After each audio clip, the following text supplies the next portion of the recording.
Hey guys, this is KillerRob speaking, and in today's episode of Great Engineer, Terrible Driver, we are going to design a 2005 pony car in automation and hot lap it in BeamNG.drive on the automation test track. What driver score will I achieve today? We shall find out. 2005 pony.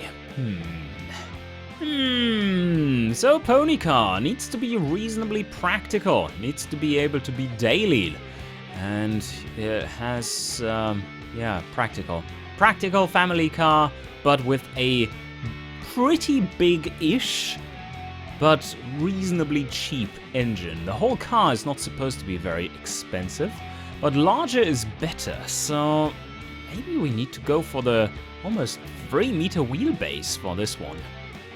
Could make a pony wagon. Does that sound enticing? Maybe it does. Though I do like the drag on this one on the sedan a little bit better. 4 doors though is... Oh, this one also only has 4 doors. What the hell? How do you get into the back? Okay. And this one, also 4 door. 4 door. Yeah, what other cars do we have here? Only older stuff, isn't it? Well, this one is a little too small. So yeah, I think we should try the large one. And we could try, let's see, which one is bigger? Well, this one is bigger. Cargo volume is still very large though for both of them. Yeah, I think I'm going with the sedan. Okay, so 2005 pony car, what do we want here? Nothing too fancy. I think I'm going with treated steel. Let's assume we are a reasonably big manufacturer, and the pony category can be considered big enough to warrant some treated steel facilities. They are expensive in engineering time and expensive in factory setup costs, but if you already have that from other productions, I think it makes sense to use it there. Monocoque chassis, that makes perfect sense for a car like this. Probably going with advanced high strength, or do we want to go a little cheaper? Yeah, that's difficult to choose. Let me go cheap for now. But we do want to go rear wheel drive with this one. Independent suspension, yes, independent, but not too fancy. Semi-trailing and McPherson should be good enough. And now the heart piece of it all, the engine. We do want to be over-engined for this one, and a bit more power than you would put into a normal family car. More like family sport, but not high revving, but rather grunty. So, what could we go for? A very large, for European standards, very large V6. That would be a 60 degree, or even a cheap, very cheap V8. Do we want to go that route? We could go with a V8. Yeah, it needs to be cheap to produce as well. I mean, the material costs, as you see, are a little bit higher, not much, just $100. That's not massive. And the engineering time is basically the same. And the production units are lower than for aluminium, for the Alzi variant. And 2005, what will we go for here? Like with these emission rules, probably a 4-valve system, because 4 valves is more or less required if you want to lower emissions to a reasonable degree. Reasonable as deemed by the regulators, not by common sense. And do we go with overhead cam just to save a little bit? Yeah, and Alzi here as well. No VVL, obviously. How large do we want to make this?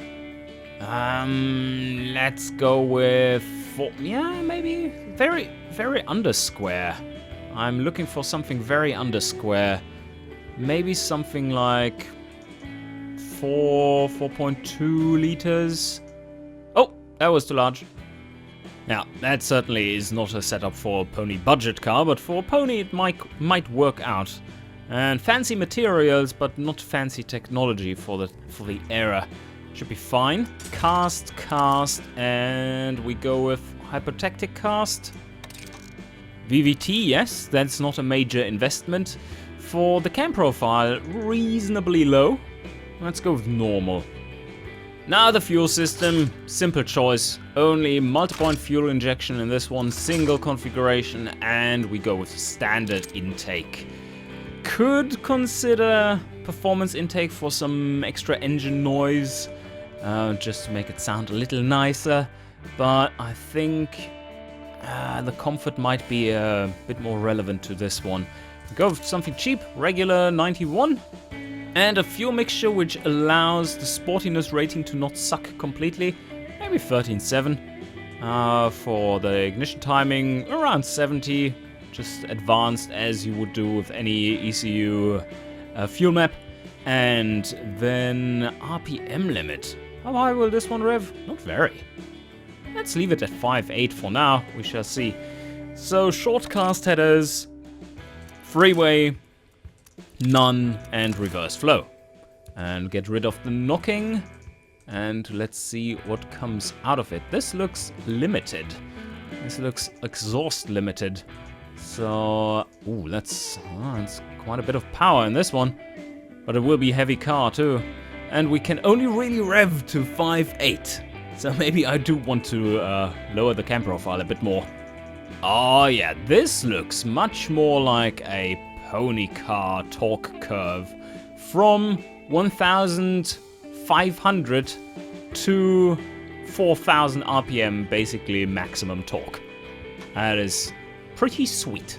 200 horsepower, 206 horsepower, looking good to me. And let's see, we are pretty close to the limit for our octane. Let's optimize it a bit more. Did we actually lose power? Got probably more there, didn't we? Yeah, we did. I don't care so much about maximum power in this instance, more about a nice torque curve for those pony car buyers. And this 5.8 is decent. Do we get any big reliability boost here? 0.2. Is this worth it? That's definitely at the limit. There's the big drop, but might want to limit it to 5.7. Maybe I can get away with lowering the fuel mixture a bit more. So let's put that in. And this is more or less on the limit. Up this one again. This is looking nice. Lost a bit of power. Not concerned about power. And still looking good, but more efficient. Alright, let's roll this one. Cool, so which one do we want to take? We want to make a pony wagon or pony sedan? I think I'm going with the pony sedan. We could make the Australian pony muscle pickup. Ute. Proper ute. Alright, I'm giving it a bit more of a bulky look, as you see. Just from the morph itself. Maybe this is a bit too bulky. But yeah, I think that could work.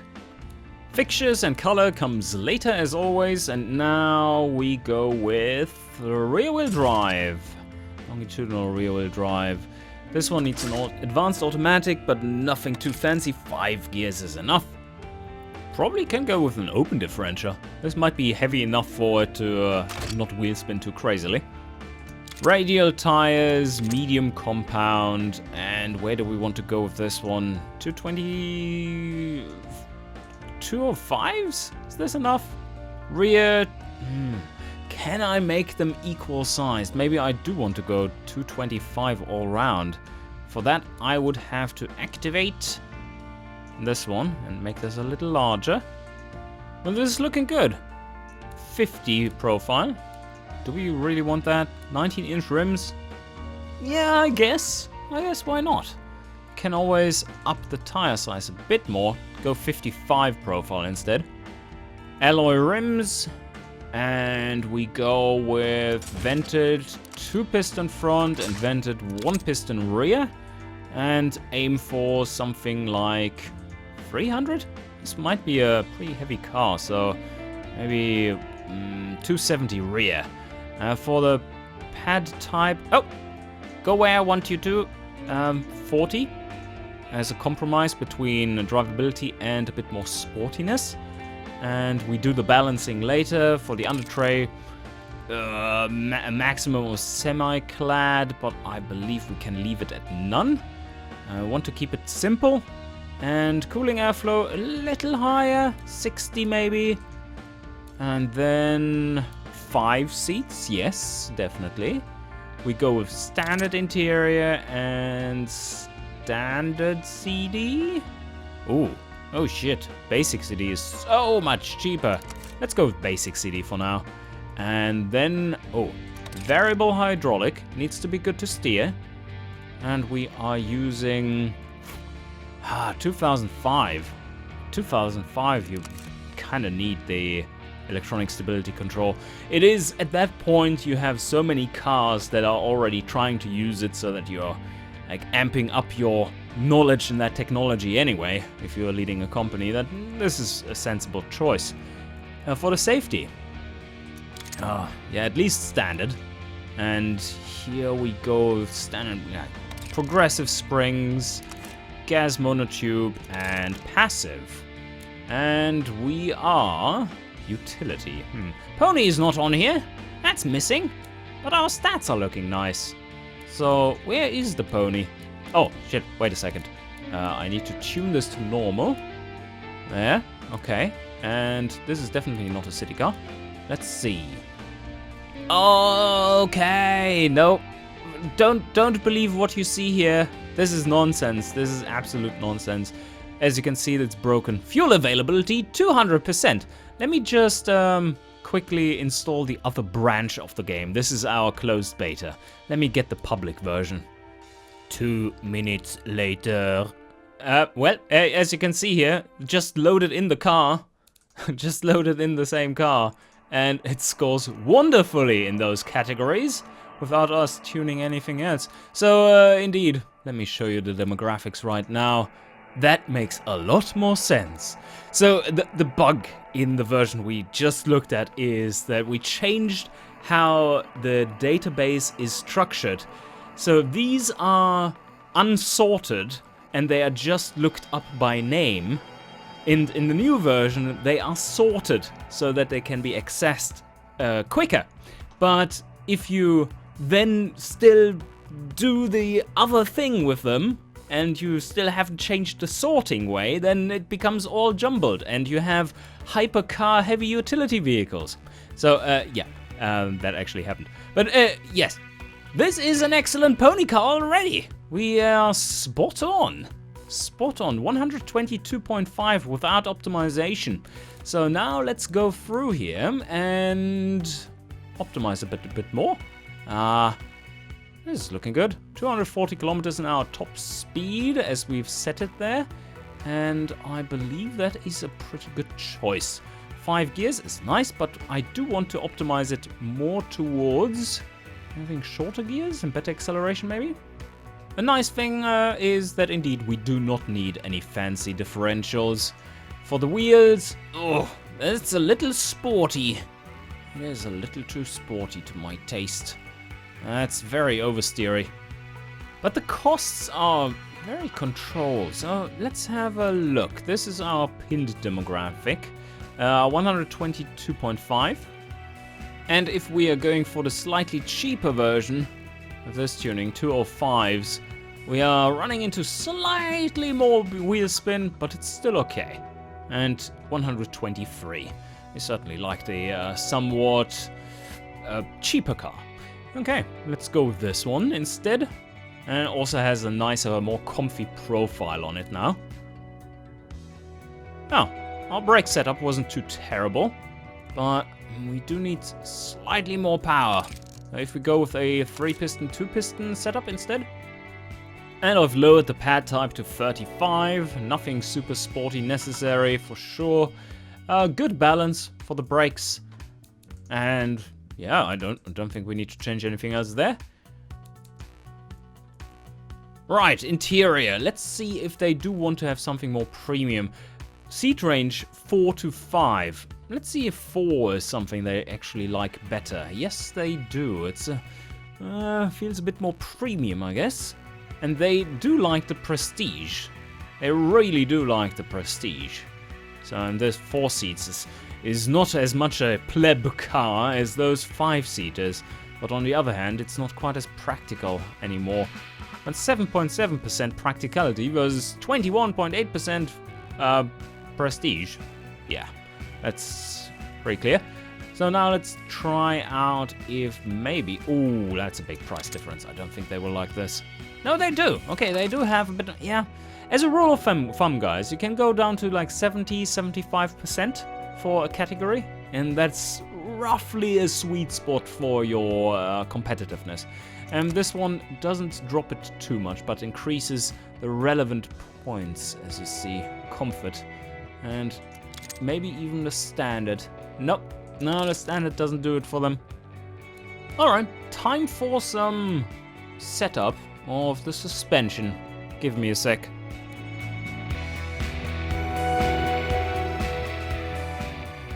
Yeah, I'm quite happy with this. So I upped the roll angle to a more standard family-esque car of around 6 degrees.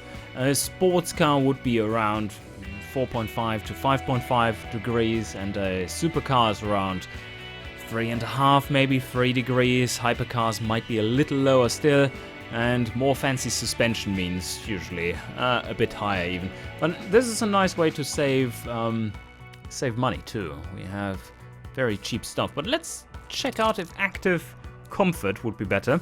Nope. Certainly a bit on the expensive side, and that is not something they want. Let's go back there. Also, it makes our engineering time... oh, it's not that much longer. Oh, wait a sec. No, it is longer.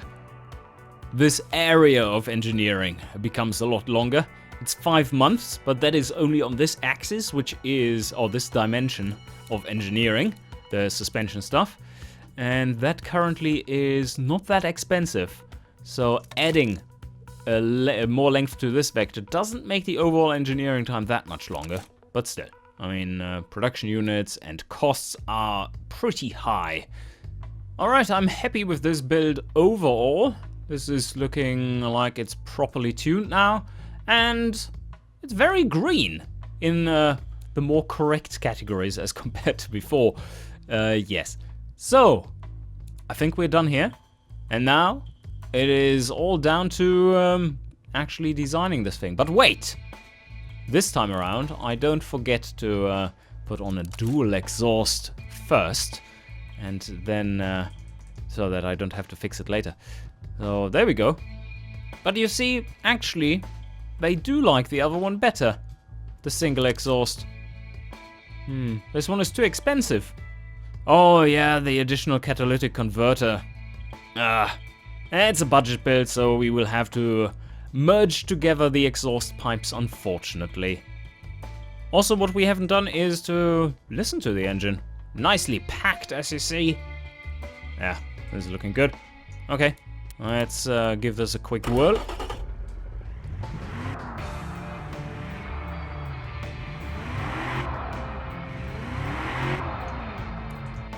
Yeah, sounds like a muffled V8. What a surprise.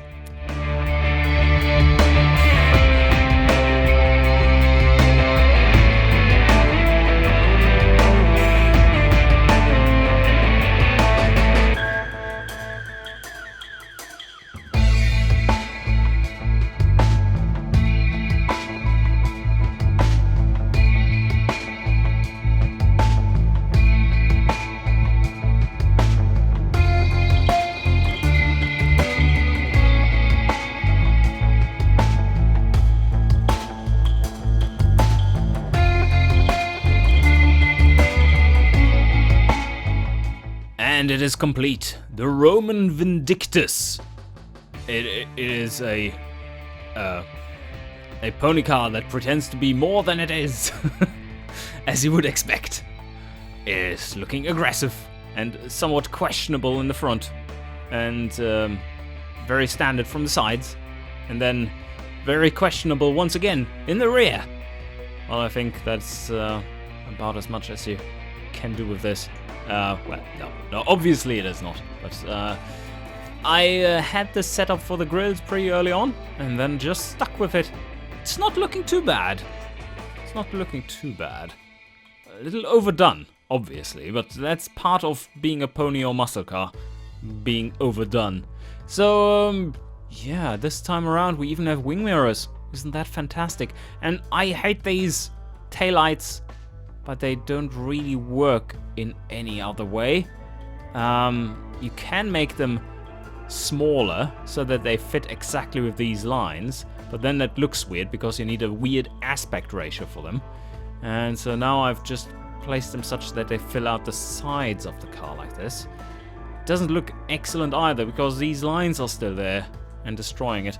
So now this headlight would have to be filled, like this entire corner would have to be filled with taillights. And a little bit of design recall of the lower grille.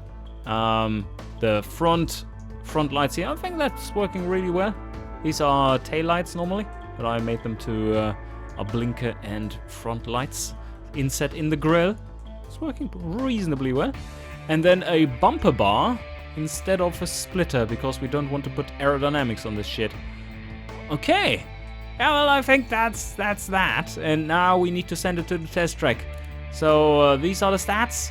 They are fantastic. Everyone wants to buy this car. And now we shall send it onto the test track, see what it can do. I'm not too impressed by its performance so far. 8.35 seconds from 0 to 100. And it's a decent quickness.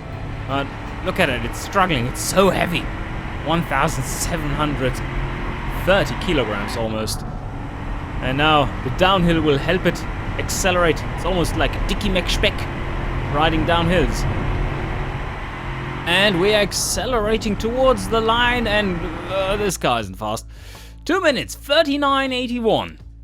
And this results kind of make me think that probably we have actually a car that is a little bit underpowered. Let's take a really quick look here. So, well, cam profile 25 is very low. So if we add cam profile up to 35, does it actually make the score go higher or not? So let's see. Not really. Not really. No, it actually makes it lower there. So back to 25, was it? Yep. Okay. Well, it's about what they need. Maybe a little bit on the low side, but yeah. All right. Let's roll with this one. All right, that's it. The Roman Vindictus. It's a little weird-looking car. It's a little muscly-looking car. Let's see how it drives in BeamNG. And there it is. The Roman Vindictus. Do we have lights on this one? Yes, we do. Looking a little brutal. Does this work? Oh yeah, very weak, as you can see. The blinkers are working. There they are. Nice. Oh, are they indicating? Yeah, no, that's correct. Good, same side. Anyway, it is not necessarily a looker, but it's not bad. So let's give it a quick whirl, shall we?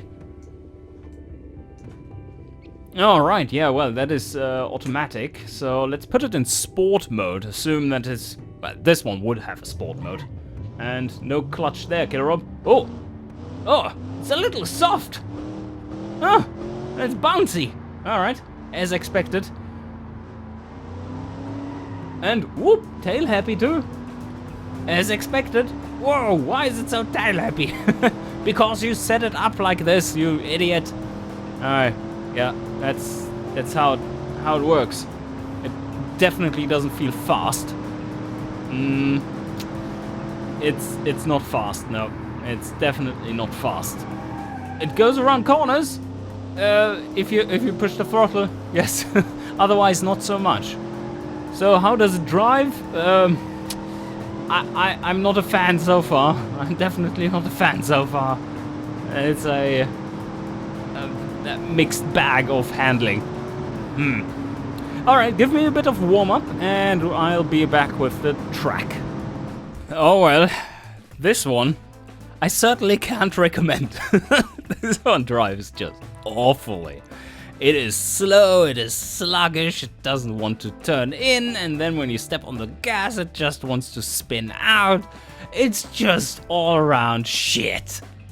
That's this car. So if you want to experience a shit car built by Killrob, here you go. This one is just terrible. So let's drive it around the test track. I don't have high hopes. On the line and ready to go. Here we come. Full acceleration. Wheel spin off the line towards Evertson S's. And a bit of braking. Steer in. Oh, hope that it steers in. Don't push the throttle too far because then it just massively oversteers. I switched off the electronic stability control, so it's even worse. And there we go, full throttle out of here and towards Brian's Bend. Yeah, actually I have to brake for this turn, although we are just at 130 kilometers now. And brakes, and steer. Yes, okay, good line through here. And woo, out with a bit of wheel spin. And Caswell's carousel. Braking here as well. At least the brakes are decent. That is something. They are pretty stable and they do grip. It's just the tires that are mediocre at best. Okay, top speed. Oh, here we go. How fast do we get? Not very, although the downhill helps.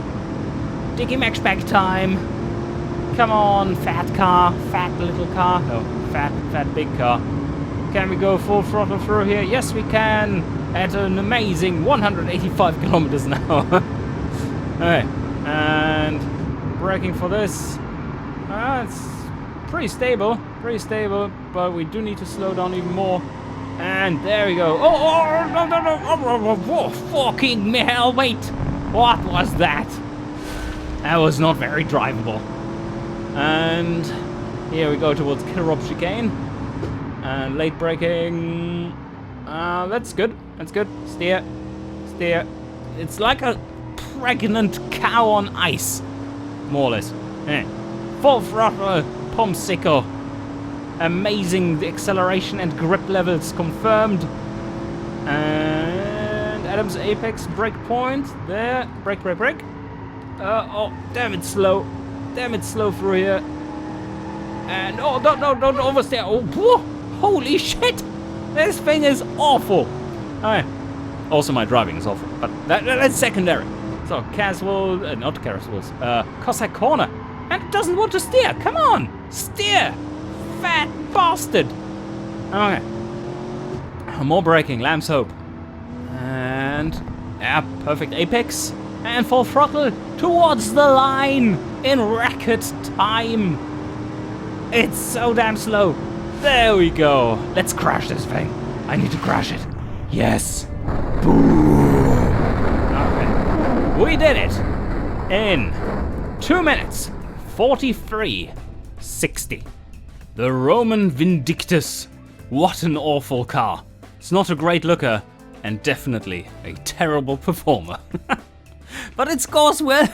People like it, supposedly. I don't know why. But anyway, in automation, this car managed a 2 minutes 39:81. And in BeamNG.drive, I managed to drive it around the test track in 2 minutes 43:60. And that leaves us with a driver score of 97.8. And as always, you will find this piece of shit down in the description below. Download it at your own risk. And I hope you enjoyed. And see you guys next time.